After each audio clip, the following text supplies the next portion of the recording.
What I'd like to do this evening is just to spend a few moments, and I request all of you to do this, is just to take a few moments to look upon the cross, just to gaze upon that cross. You know, we move through life pretty fast. Mass has a ritual to it. So Saturday night after Saturday night, Sunday after Sunday, we might travel through the Mass, but never really focus upon the epicenter of the cross itself. So just allow your eyes to look upon that cross. As you're looking upon the cross, ask yourself this question.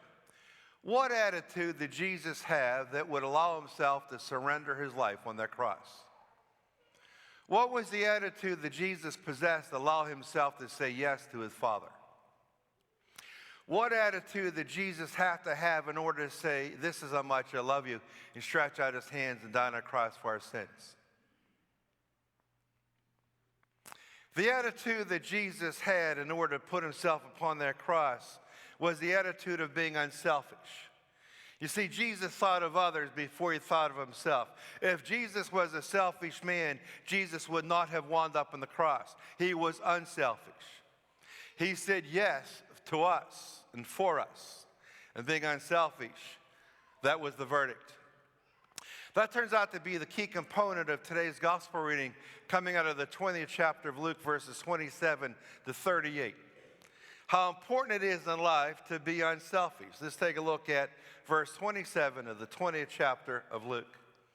It says there, some Sadducees, those who deny that there is a resurrection, came forward and put this question to Jesus. You see, the Sadducees were a very interesting group of people. They were aristocrats. They were extremely wealthy. Back in biblical days, only the wealthy could afford to be educated. So these Sadducees, with all the wealth and all their education, they posed to the ultimate teacher a question, a dilemma. And that starts off in verse 28.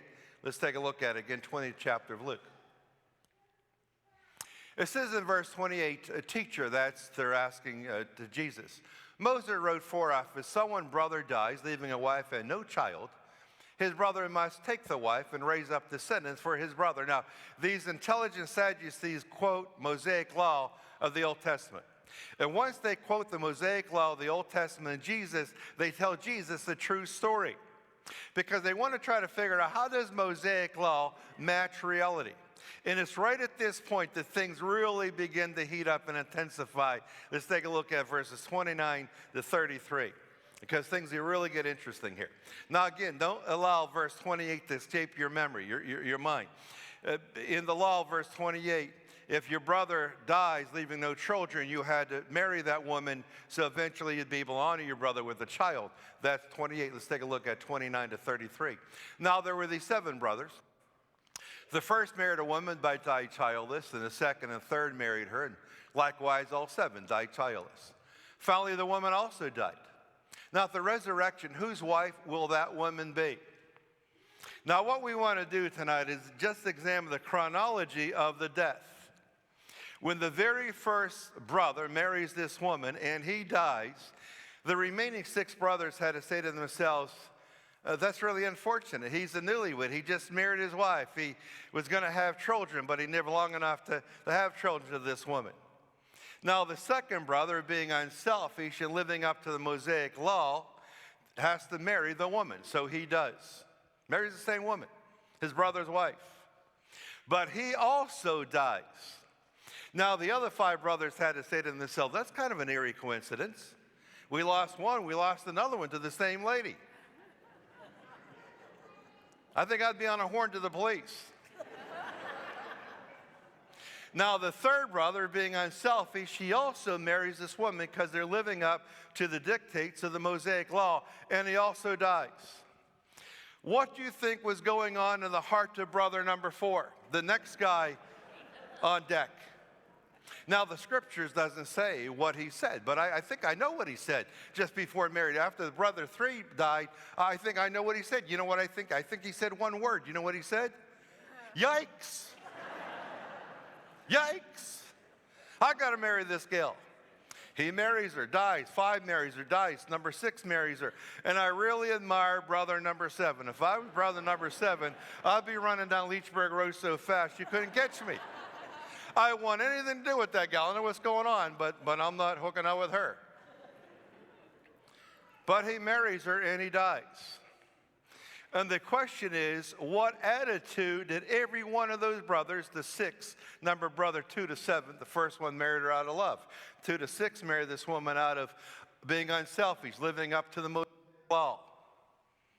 They had the gift of being unselfish. That's what puts Jesus upon the cross, being unselfish. How important it is to be unselfish. Think in your families, those folks you know who are unselfish in your family and among your friends. I mean, you have people who take and you have people who give. You have people who think about themselves all the time, and you have people who think about others all the time. They're unselfish. They're beautiful. Those are the people you miss when something happens to them because they're always thinking about someone else. There was this little boy and his mom.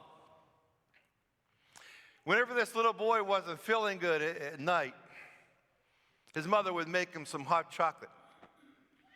She'd take it to his room and give him the hot chocolate. He'd take it so he could smooth his stomach and feel that nice hot chocolate going down his throat into his belly. The mother would get a chair and sit on and just sit there with her son as he was enjoying his hot chocolate. And she did that every time her son wasn't feeling well. She'd make him his hot chocolate and sit with him. This one day, Mom wasn't feeling well, the very few times that Mom ever got sick. She's not feeling well. Night rolled around and Mom's in bed because she cannot come out of the room. She just isn't feeling good at all. Little boy's in the kitchen. He's working on making some hot chocolate.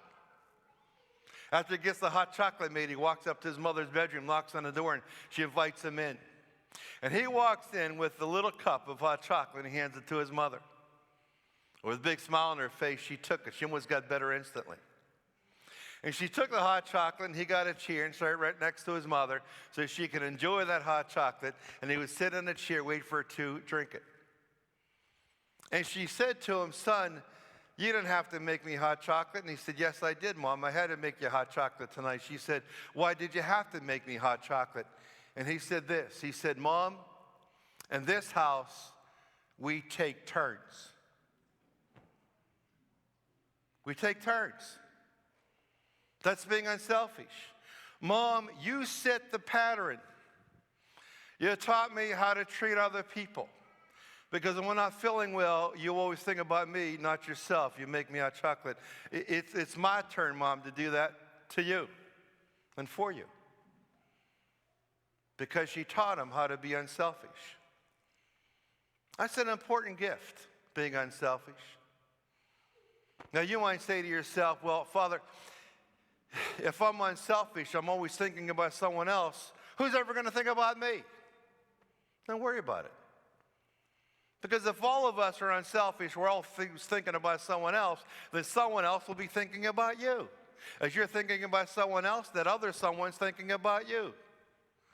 Place your hand into God and say, "God, I understand what it means to be unselfish." To be unselfish means to die to self.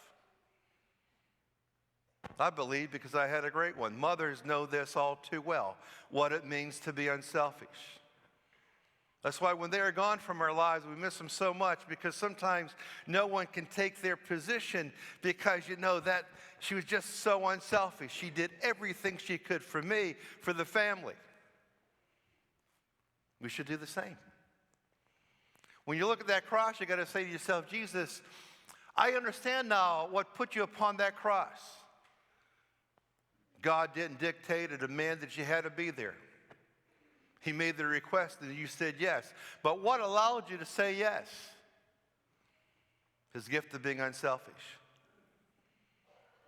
You see, a country can be greater. A church as ours can be better. Families can be closer. Friends can be tighter. A community can be stronger if everyone just possesses the gift of being unselfish. What can I do for this church?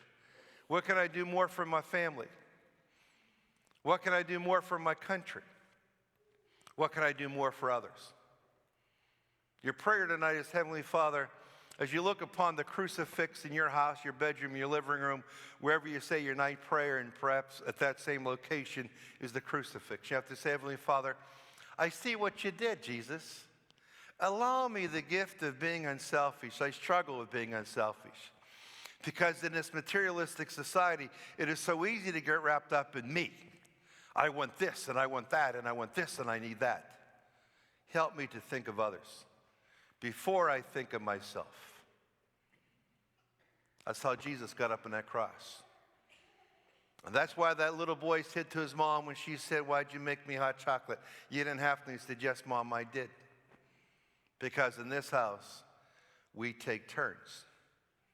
You showed me how it's done, and I just follow suit.